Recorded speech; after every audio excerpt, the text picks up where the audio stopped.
ఈ సందర్భంగా నేను తెలియజేసుకుంటూ రాష్ట్ర వ్యాప్తంగా మీరు ఏడాది నేనేం అబద్దం చెప్పడం లేదు. జనసేన వాళ్లకు నామినేటెడ్ పోస్టులలో అన్యాయం, కాంట్రాక్ట్ వర్కుల్లో జరిగే దాంట్లో అన్యాయం, జనసేన వాళ్లకు మర్యాద ఇచ్చే విషయంలో అన్యాయం, అన్ని విషయాలలో వాళ్ళు నెత్తి నోరు కొట్టుకుంటా అంటే కూడా ఈ పవన్ కళ్యాణ్ స్పందించుకోవడం లేదు.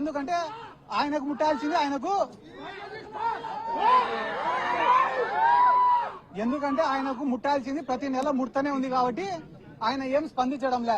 కానీ మీకు అందరికి అర్థమయ్యేలాగా చెప్పాలంటే ఒక విషయం చెప్తా, గుర్తుపెట్టుకోండి. చంద్రబాబు నాయుడు గారు ఈడ పవన్ కళ్యాణ్, లోకేష్ ఇద్దరు కూర్చొని ఉంటే 3 వస్తువులు ఇచ్చినాడంట పంచుకోమని చెప్పి. ఒక దుప్పటి ఇచ్చినాడంట, ఒక చెట్టు ఇచ్చినాడంట, 3వది ఒక ఆవుని ఇచ్చినాడంట. మీరిద్దరు పంచుకోండి రా ఆస్తులు అని చెప్పినాడంట. చెప్తేనే లోకేష్ ఏమన్నాడంట, అన్నా 2 నిమిషాలు అయిపోయినాక నీ ఇష్టం, 2 నిమిషాలు. లోకేష్ చెప్పినాడంట పవన్ కళ్యాణ్కి, అన్నా నీకు పంపకాలు సరిగ్గా రావు, నేను పంచుతా, న్యాయంగా పంచుతా ఇద్దరికి అని అంట. అన్న తర్వాత మొట్టమొదట దుప్పటి తీసుకున్నారంట. దుప్పటి తీసుకుంటే నారా లోకేష్ ఏం చెప్పాడంట, అన్న న్యాయంగా పంచుకుందామన్న ఈ దుప్పటి, దీన్ని పొద్దునంతా నువ్వు వాడుకో, రాత్రి అయితే నేను వాడుకుంటా అని అంట. ఆ న్యాయంగా పంచినావు తమ్ముడు అని చెప్పి దుప్పటి తీసుకున్నాడు పవన్ కళ్యాణ్. తీసుకున్న తర్వాత పొద్దున ఎండకు దాన్ని కప్పుకోలేకున్నాడంట, వేడి అయిపోతేనే సాయంత్రం అయితేనే లోకేష్కి ఇచ్చినాడు. పాపం లోకేష్ తెలివైనాడు కదా, చలికి బాగా కప్పుకొని పండుకున్నాడు. అంటే దుప్పటి లోకేష్కి ఉపయోగపడింది, చంద్రబాబుకు ఉపయోగపడలే. అయిపోయిన తర్వాత పవన్ కళ్యాణ్కి ఉపయోగపడలే. అయిపోయిన తర్వాత ఇద్దరు చెట్టుకాడికి పోయినారు. చెట్టుకాడికి పోతే మళ్ళా లోకేష్ వచ్చి, అన్న ఇది కూడా న్యాయంగా పంచుతానా, నేను అధర్మం పాటించాను అని చెప్పి, చెట్టు పై భాగం అంతా నేను తీసుకుంటా, కింది భాగం అంతా నువ్వు తీసుకొని నాన్న అంట. అంటే చెట్టుకు నీళ్లు పోసేదంతా పవన్ కళ్యాణ్, వచ్చిన పండ్లు తినేదంతా లోకేష్. అయిపోయిన తర్వాత మళ్ళా 3వది ఆవు కాడికి పోయినారట. పోయి, అన్న ఇది కూడా నేను న్యాయంగా పంచుతానా, ఆవుకు ముందు భాగం అంతా నువ్వు తీసుకో, వెనక భాగం అంతా నేను తీసుకుంటా అని అంట. అంటే ఆవుకు రోజు నీళ్లు పోసేది, మేపేసేది అంతా పవన్ కళ్యాణ్, వచ్చే పాలు పిండుకొని తినేది లోకేష్. ఈ రోజు జన సైనికుల పరిస్థితి ఏమరా అంటే, కూలీ చేసేది ఇల్లు, వచ్చిందంతా తినేది తెలుగు తమ్ముళ్ళు. కాబట్టి తెలుగుదేశం వాళ్ళకే, జనసేన వాళ్ళకే గతి లేనప్పుడు మన పైన దాడి పైన వీళ్ళు స్పందిస్తారు అనుకోవడం మన మూర్ఖత్వం. ఎందుకంటే చంద్రబాబు నాయుడు అనే వ్యక్తికి ఈ రాష్ట్రంలో ఎవడైనా ఏలెత్తి చూపించినా, ప్రశ్నించినా నచ్చదు. దాంట్లో భాగంగానే ఆ రోజు వంగవీటి మోహనరంగ గారు పోరాడుతున్నాడనే ఉద్దేశంతో, ఆయనను అంతమొందించాలనే ఉద్దేశంతో ఇదే తెలుగుదేశం పార్టీని కుట్ర చేసి ఆయన లేకుండా చేసినారు. అయిపోయిన తర్వాత కాపు సామాజిక వర్గం కోసం ముద్రగడ పద్మనాభం గారు అంత పెద్ద పోరాటం చేస్తే ఆయనను ఆయన కుటుంబ సభ్యులపైన దాడి చేసి అవమానించి ఆయన మనసును గాయపరిచేలా చేసింది కూడా ఇదే చంద్రబాబు నాయుడు గారి ప్రభుత్వమే. ఆ రోజు హైదరాబాద్ బషీర్బాగ్ లో విద్యుత్ ఛార్జీల పెరుగుదల పైన పేదవాళ్ళందరూ ఉద్యమానికి పోతే ఎట్లా ఉద్యమం చేస్తారని చెప్పి వాళ్ళపైన కాల్పులు చేసి చంపింది ఇదే చంద్రబాబు నాయుడు గారే. కాబట్టి ఈ రాష్ట్రంలో ఆయనకు ఎవరు కూడా ఎదురు తిరగకూడదు, ఎదురు మాట్లాడకూడదు. ఎవరైనా ఎదురు మాట్లాడితే ఎంత పెద్దవాళ్ళైనా లేదా పూర్తి మైనర్లైనా ఎవరిని కూడా వాళ్ళు ఇడిచిపెట్టారు, వాళ్ళపైన కక్ష సాధింపు చర్యలు చేస్తారు. అందరి జోలికి పోయినారన్నా ఏం బాధ లేదు, మేము తిరిగి వస్తాం, పోరాడతాం, జగన్ సార్ని ముఖ్యమంత్రిని చేసుకుంటాం. కానీ వాళ్ళని క్షమించండి ఎవరో తెలుసా, ఆ భగవంతుడు, ఆ వెంకటేశ్వర స్వామి వాళ్ళని క్షమించాడని చెప్పి ఈ సందర్భంగా నేను తెలియజేసుకుంటూ, ఇంకా వాళ్ళు చేసిన పాపాల గురించి చెప్తే గానీ ఆడ సింహాచలం దేవస్థానం కాడి నుంచి, ఆడ కాశీబుగ్గ కాడి నుంచి, తిరుమలలో జరిగిన తొక్కిసలాట కాడి నుంచి, నిన్న శ్రీశైలంలో జరిగిన లాఠీ చార్జ్ వరకు వాళ్ళ గురించి చెప్తే గానీ రాష్ట్ర ప్రజలే ఎంటబడి తంతారని చెప్పి ఈ సందర్భంగా నేను తెలియజేసుకుంటూ, ఇక్కడ ఉన్న లోకల్ ఎమ్మెల్యే గారు కూడా మా అక్కకి రాజకీయం కొత్త అయినా కూడా చాలా స్పష్టంగా, నిదానంగా, క్లారిటీగా, ఎటువంటి భయం లేకుండా, వణుకు లేకుండా, తొణుకు లేకుండా, బెనుకు లేకుండా మాట్లాడిందంటే దానికి కారణం వాళ్ళలో తప్పు లేదు, నిజాయితీ ఉంది కాబట్టి. అవతల పక్కనే ఆమెను నేను ఇప్పటి వరకు 1 వారం రోజులు చూడబట్టి టెన్షన్ తప్ప ఏం లేదు. అంటే అతి త్వరలో నాకెందుకో అంబటి రాంబాబు అన్న దగ్గరకు వస్తారు 3 ఏళ్ళు అయిపోతేనే. మాదేం తప్పు లేదు, ఏదో చంద్రబాబు నాయుడు చెప్తే చేసినామన్నా, లోకేష్ చెప్తే చేసినాడు అని. ఆ రోజు మీ ఇష్టం, క్షమిస్తారో లేదో అది కూడా మీకు ఇష్టం అని చెప్పి నేను అదే చెప్పినా కదన్నా, సంవత్సరం నుంచి పెడతా ఆ రోజు.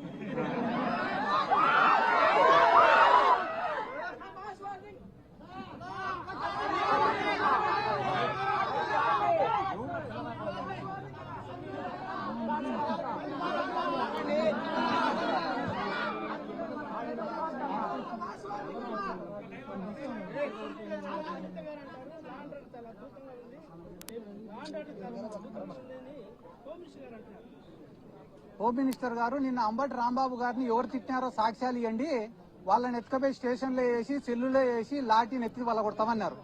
మళ్ళా ఆధారాలు మీ మీడియా వాళ్ళ కాడ ఉన్నాయా లేదా? అంబటి రాంబాబు గారిని తిట్టినట్ట ఉన్నాయి కదా వీడియోలు, అవి ఆధారాలే కదా.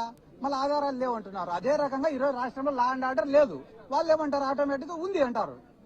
కాబట్టి వాళ్ళు ఎస్ అంటే మీరు ఎస్ అనాలా, నో అంటే లేకుంటే నీ పైన నా పైన కేసు. అన్న దేవుని జోలికి పోయిన వాళ్ళకి ఎటువంటి శిక్ష అనేది ఇంకా చెప్పకూడదు అన్న.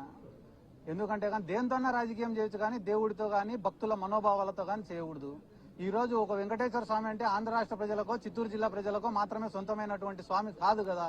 ప్రపంచ దేశాలలో ఉండే భక్తులు ఉన్నారు, హిందువులు అందరూ కూడా వెంకటేశ్వర స్వామిని ఎంతో పవిత్రంగా భావించి వస్తారు. ఒకవేళ నిజంగంటేనే దాంట్లో ఏదన్నా తప్పు జరిగినా కూడా చట్టం తన పని తను చేసుకొని పోవాలా తప్ప రాష్ట్రానికి పెద్ద దిక్కుగా ముఖ్యమంత్రి కుర్చీలో ఉన్న చంద్రబాబు నాయుడు గారు ఇన్నిసార్లు ప్రెస్ మీట్ పెట్టి దాంట్లో పందికోవనో లేకుంటే గాన బాత్రూంలు కడిగే కెమికల్ ఉందనో లేకుంటే గాన దాని యొక్క పవిత్రను తగ్గించే పని మాత్రం చెయ్యకూడదు. అది తప్పు.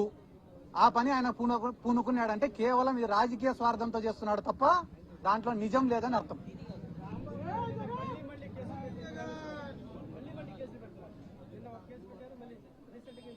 అదే నేను మీకేం చెప్పిన, కేసులు పెట్టడం వల్ల అయ్యో నా పైన కేసులు పెడుతున్నారే అని ఆయన బాధపడితే మనం భయపడాలా. ఆయన కేసులు పెట్టే కొద్దీ నేను వైసీపీ కోసం పోరాడుతున్నా, నాకు ఇంతకన్నా గర్వం ఏముంది అనుకుంటున్నాడు. అంత వైసీపీ పైన అంత పిచ్చి అభిమానంతోనే వాళ్ళ పైన ఎన్ని కేసులు పెడితే ఏమవుతుంది?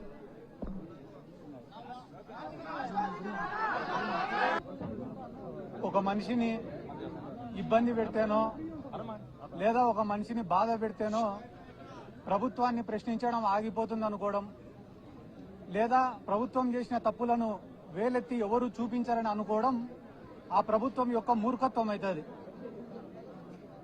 ఈరోజు దాదాపుగా 2000 మంది అంబటి రాంబాబు గారి ఇంటిపైన దాడి చేస్తే అంబటి రాంబాబు గారు ఈరోజు బాధితుడు, విక్టిమ్ ఆయన. కానీ ఈరోజు బాధితుడిని రాజమండ్రి సెంట్రల్ జైల్లో పెట్టి ఎవరైతే నిందితులు ఉన్నారో, ఎవరైతే ఈ క్రైమ్ కు పాల్పడినారో, ఈ దాడికి పాల్పడినారో వాళ్ళందరూ స్టేషన్ బెయిల్ తీసుకొని ఇదే గుంటూరులో స్వేచ్ఛగా తిరుగుతున్నారు. అంబటి రాంబాబు గారి పైన దాదాపుగా 36 కేసులు పెట్టినారు. అంటే ఈ ప్రజాస్వామ్యాన్ని కూనీ చేయడమా కాదా అనేది రాష్ట్ర ప్రజలందరూ కూడా ఆలోచించుకోవాల్సినటువంటి అవసరం ఉంది. ఎందుకంటే అంబటి రాంబాబు గారు సామాన్యమైన వ్యక్తి కాదు. ఎందుకంటే ఆయన ఒక మాజీ ఎమ్మెల్యే, మాజీ మంత్రి, ఉమ్మడి రాష్ట్రంలో ఏపీఐఏసీ చైర్మన్ గా పనిచేసినారు, అనుభవం ఉన్న నాయకుడు. ఆయన వయసు కూడా దాదాపుగా 67 సంవత్సరాలు 70 సంవత్సరాలు ఉంది. ఒక సీనియర్ సిటిజన్ ఆయన. అటువంటి వ్యక్తి పైన ఇంత కక్ష సాధింపు ఉంటే ఇంకా ఈ రాష్ట్రంలో సామాన్యులకు భద్రత ఉందా లేదా అనేది ప్రతి ఒక్కరు కూడా ఆలోచించుకోవాల్సినటువంటి అవసరం ఉంది. ఎందుకంటే గాలిలో ఒకసారి ఎమ్మెల్యేగా గెలిచి ఆ తర్వాత 5 ఏళ్లకు ఎన్నికలకు కూడా కనపడకుండా పోయిన వాళ్ళు ఈ రాష్ట్రంలో చాలా మంది ఉన్నారు. కానీ అంబటి రాంబాబు గారు అట్లా కాదు. గెలిచినా ఓడిపోయినా ఒక పార్టీని, ఒక నాయకుడిని, ఒక సిద్ధాంతాన్ని, వైఎస్ఆర్ కుటుంబాన్ని నమ్ముకొని చిత్తశుద్ధితో కమిట్మెంట్ తో పనిచేసినటువంటి నాయకుడు అంబటి రాంబాబు గారు. నిన్న అసెంబ్లీలో ఆయన జైల్లో ఉన్నారు, ఆయన పైన 30 కేసులు పెట్టినారు. అయినా కూడా కడుపు మంట సాలలే వీళ్ళకందరికీ. నిన్న తెలుగుదేశం పార్టీ వాళ్ళు ఫీజు రియంబర్స్మెంట్ బకాయిలు ఏమైనారా అంటే సమాధానం లేదు. ఆరోగ్యశ్రీ సేవలు ఎందుకు ఆపేసినారా అంటే సమాధానం లేదు. 99 రూపాయలకే ప్రభుత్వ భూములన్నీ కూడా ఎందుకు ఇచ్చేస్తున్నారంటే సమాధానం లేదు. హోమ్ మినిస్టర్ ఏం మాట్లాడుతుంది వీటికి సమాధానం అడిగితే తెలుసా? అంబటి రాంబాబు గారు ఇట్ అన్నారంట.